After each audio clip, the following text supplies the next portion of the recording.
आज की वीडियो में हम देखेंगे कि हाउस ऑफ ड्रैगन की एपिसोड नंबर 2 में क्या हुआ। एपिसोड शुरू होती है तो हम देखते हैं कि बहुत से कीड़े और बिच्छू जिंदा इंसानों के अंदर और मुर्दा इंसानों के अंदर इस तरह जा रहे होते हैं कि उसके जिस्मों के अंदर बहुत से सुराख बनाए होते हैं और वो उनके अंदर ऐसे घुस रहे होते हैं कि जैसे कोई मसला ही ना हो। इंसान बंधे हुए होते हैं और बिच्छू सांप उनके अंदर घुस रहे होते हैं। इस तरह शुरुआत होती है एपिसोड नंबर 2 की। हर तरफ तबाही ही तबाही नज़र आ रही होती है, कहीं आग लगी होती है और कहीं इंसानों को बिच्छू सांप खा रहे होते हैं। इसके बाद हमें दिखाया जाता है कि काउंसिल की मीटिंग हो रही है और सब डिस्कस कर रहे हैं कि डेमन की जगह किंग्स गार्ड कौन बनेगा और किस तरह वेस्टरोस की रखवाली की जाएगी, ख़ास तौर पे किंग्स लैंडिंग की। इसी दौरान लॉर्ड कार्लस आते हैं और वो बताते हैं कि मेरी 4 शिप्स जो है वो लॉस्ट हो चुकी हैं और मैं क्रैब फीडर्स को ख़त्म करना चाहता हूँ।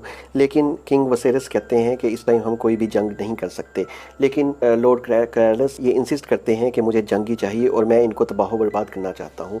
वो इसलिए ये बातें करते हैं क्योंकि क्रैब फीडर्स ने अपनी एक दहशत जमाई हुई थी और वो इसी तरह हर किसी को परेशान करते थे। जो भी समुंदर से गुजरता था उसको लूटते थे और फिर उनको ज़िंदा कीड़ों के सामने डाल दिया जाता था। इसी दौरान लॉर्ड कार्लस कहते हैं कि आप तो जो किंग के अपने भाई हैं उसने ड्रैगन स्टोन पे कब्ज़ा किया हुआ है और 6 महीने से वो कब्ज़ा किया हुआ है और इसके बारे में किंग कुछ नहीं कर सके।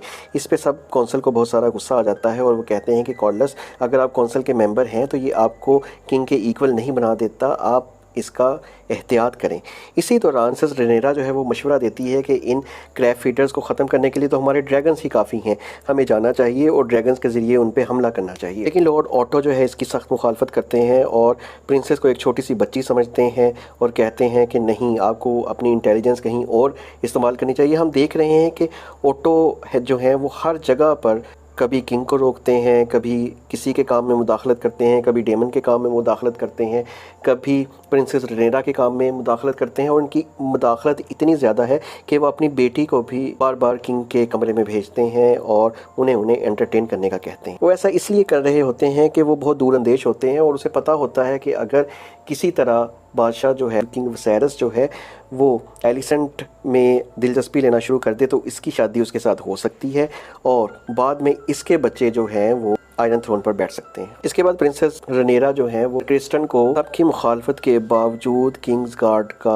सरबराह बना देती हैं। इसके बाद किंग वसीरस और एलिसेंट को एक दूसरे के साथ बातें करते हुए बताया जाता है और बहुत से किंग वसीरस जो है उसको बहुत सारी अपनी राज की बातें बता रहा होता है और इस सीन में साफ लग रहा होता है कि किंग वसीरस और एलिसेंट एक दूसरे में बहुत ज़्यादा दिलचस्पी ले रहे हैं और ओटो ने तो इसको इसी मकसद के लिए किंग के साथ लगाया था और इसलिए किंग के दिल में भी एलिसेंट के लिए मोहब्बत जागना शुरू हो जाती है। इसी दौरान लॉर्ड कार्लस जो है वो किंग वसेरस के साथ मिलते हैं अकेले में, की कज़न भी उनके साथ होती है। वो उनको कहते हैं कि आपको हम अपनी बेटी लीना जो है उनका हाथ देते हैं, इससे ये होगा कि 2 वलेरिया, एक वलेरियन और टारगेरियन के हाउस आपस में मिल जाएंगे जिसकी वजह से एक बहुत सख्त किस्म का बॉन्ड बन जाएगा और हमारा ख़ानदान जो है वो मज़ीद ताकतवर हो जाएगा। लेकिन किंग वसेरस कहते हैं कि लीना तो बहुत छोटी है, लेडी लीना बहुत ज़्यादा छोटी है। लेडी लीना आपको बताता चलूँ कि 11 साल की एक छोटी सी बच्ची होती है, उसके साथ उसका हाथ उसका देने की बात की जाती है किंग वसेरस। इसके लिए किंग वसेरस जो है वो कौंसल से मशवरा करते हैं, लॉर्ड ऑटो से भी मशवरा करते हैं। लॉर्ड ऑटो भी उसको यही मशवरा देते हैं कि ये एक बहुत अच्छा बंधन होगा क्योंकि इससे आपका ख़ानदान बहुत ज़्यादा मजबूत हो जाएगा और दुश्मन जो मुख्तलिफ़ किस्म की साजिशें कर रहे हैं वो भी इससे बाज रहेंगे और आपका ख़ानदान बहुत ही ऊपर चला जाएगा। इसके बाद एक और लॉर्ड से वो इस बारे में पूछते हैं, वो भी इसका यही मशवरा देते हैं कि शादी आपके हक़ में बहुत ज़्यादा बेहतर होगी। लेकिन किंग वसेरस की तवज्जो चूँकि आपको मैं पहले बता चुका हूँ कि एलिसेंट की तरफ होती है, एक ये वजह होती है, दूसरी ये बात होती है कि लीना बहुत छोटी होती है। इसीलिए किंग वसेरस फैसला करते हैं कि क्यों ना लीना के साथ थोड़ी सी बातचीत की जाए।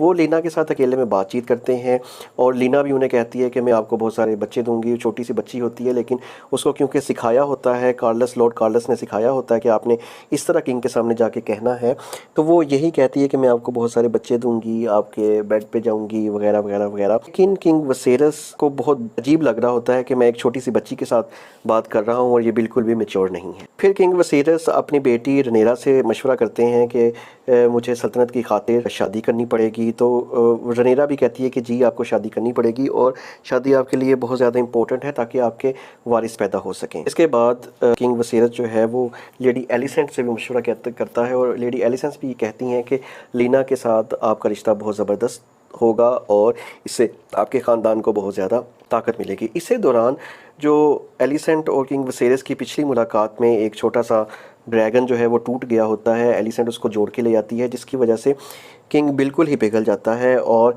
उसकी तवज्जो बहुत ही ज़्यादा सिर्फ़ और सिर्फ एलिसेंट की तरफ हो जाती है और वो कहता है कि यही मेरी साबका बीवी जो है उसका जगह ले सकती है, इसके अलावा कोई भी दूसरी लड़की उसकी जगह नहीं ले सकती। ऐसे ही वो बातें कर रहे होते हैं, किंग का हैंड जो है लॉर्ड ओटो वो आता है और उसे किंग विसेरियस को कहता है कि बहुत ही इमरजेंसी में आपको हम बुला रहे हैं और ये जो मुद्दा है वो ख़ुद ही आप सुन लें।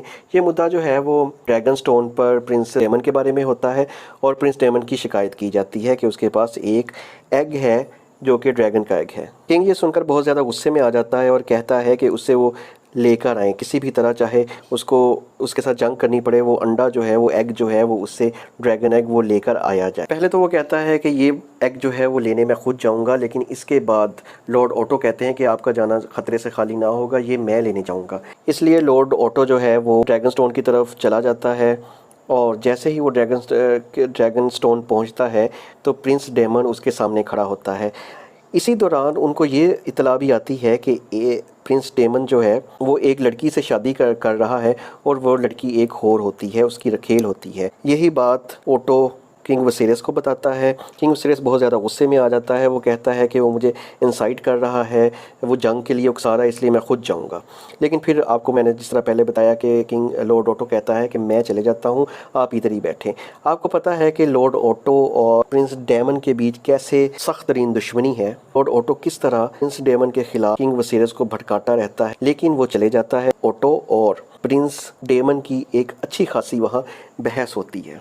दोनों बहस करते करते तलवारें बाहर निकाल लेते हैं, लेकिन फिर क्या देखते हैं कि एक बहुत ही भयानक किस्म का बड़ा सारा जानवर जो कि क्राइक्स द ड्रैगन था, वो प्रिंस डेमन के पीछे बैठा होता है और उनको सहारा दे रहा होता है। लॉर्ड ओटो और उसके साथी डर जाते हैं और इस तरह फैसला हो जाता है कि किसका पल्ला भारी है और वो अंडा इस तरह ड्रैगन एग जो है वो इस तरह आसानी से लॉर्ड ओटो को नहीं देगा। लेकिन इसी तरह आसमान से एक और भयानक बादलों में से एक भयानक जानवर बाहर निकलता है। उसके ऊपर रेनेरा सवार होती है और वो लॉर्ड ओटो की साइड पे आके खड़ी हो जाती है और अब आर्गूमेंट का लेवल एक दूसरे के बराबर हो जाता है। अब प्रिंसेस रेनेरा को देखकर बहुत ज़्यादा हैरान हो जाते हैं और लॉर्ड ओटो पूछते हैं कि प्रिंसेस आप कैसे यहाँ आ गई। तो वो कहती है कि मैं अपने अंकल से ख़ुद बात करूँगी। इसी दौरान साफ तौर पे देखा जा सकता है कि रेनेरा और डेमन जो हैं आपस में एक दूसरे से उनकी भी दिलचस्पी साफ जाहिर हो रही होती है। रेनेरा प्रिंस डेमन को कहती है कि अगर आप ये ड्रैगन एग नहीं देना चाहते तो आपको मुझे कत्ल करना होगा। लेकिन प्रिंस डेमन चूँकि रेनेरा को कत्ल कभी भी नहीं कर सकता क्योंकि वो उसे अच्छी लगती होती है और उसकी भतीजी भी होती है, इसलिए वो उसे एग जल्द दे देता है और वापस चला जाता है। इस तरह बग़ैर किसी खून बहाए प्रिंसेस रेनेरा ड्रैगन एग वापस ले आने में कामयाब हो जाती है और जब वो वापस आती है और किंग विसेरियस को पता चलता है कि प्रिंसेस रेनेरा खुद गई थी ये सब करने, तो उससे बहुत ज़्यादा नाराज़ होता है। उसे कहता है कि तुम ही तो मेरी सिर्फ हेयर हो, तो तुम किस तरह चली गई और तुम्हें क्यों नहीं पता कि डेमन कितना ख़तरनाक है।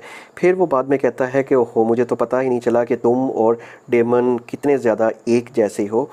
तो वो फिर कहती है, प्रिंसेस रेनेरा कहती है कि आपको ये देखना चाहिए कि मैं किसी भी ब्लड शेड हुए बग़ैर सबको वापस ले आई हूँ। इसके बाद कौंसल और हर जगह पे विसेरियस की शादी की बातें होने लग पड़ती हैं। किंग विसेरियस और एलिसेंट बहुत ही करीब होने लग पड़ते हैं और फिर एक कौंसल बुलाई जाती है जिसमें किंग विसेरियस कहता है कि मैंने शादी करने का फ़ैसला कर लिया है और मैं ये शादी करूँगा। सब सोच रहे होते हैं कि लेडी लीना से शादी की बात की जाएगी, लेकिन किंग जो है अनएक्सपेक्टेडली, लेकिन हमें चूँकि पता होता है कि क्या लेडी एलिसेंट और किंग विसेरियस के बीच क्या रोमांस चल रहा है, वो लेडी एलिसेंट का नाम ले देता है और सब बहुत ज़्यादा हैरान और परेशान रह जाते हैं। लॉर्ड कार्लस बहुत ज़्यादा गुस्से में आ जाता है और वहाँ से चला जाता है। इसी तरह रेनेरा के भी होशो गुमान में भी नहीं होता कि वो एलिसेंट का नाम ले लेगा, वो भी कमरे से बाहर चले जाती है। इसके बाद लॉर्ड कार्लस डेमन के पास ड्रैगन स्टोन में पहुँचता है और उसे क्रैब फीडर के ख़िलाफ़ मदद करने का कहता है, लेकिन डेमन कहता है कि मेरे भाई ने तो इसके बारे में कोई अहकाम सादर नहीं किए, तो मैं कैसे तुम्हारी मदद कर सकता हूँ ड्रैगन के ज़रिए से।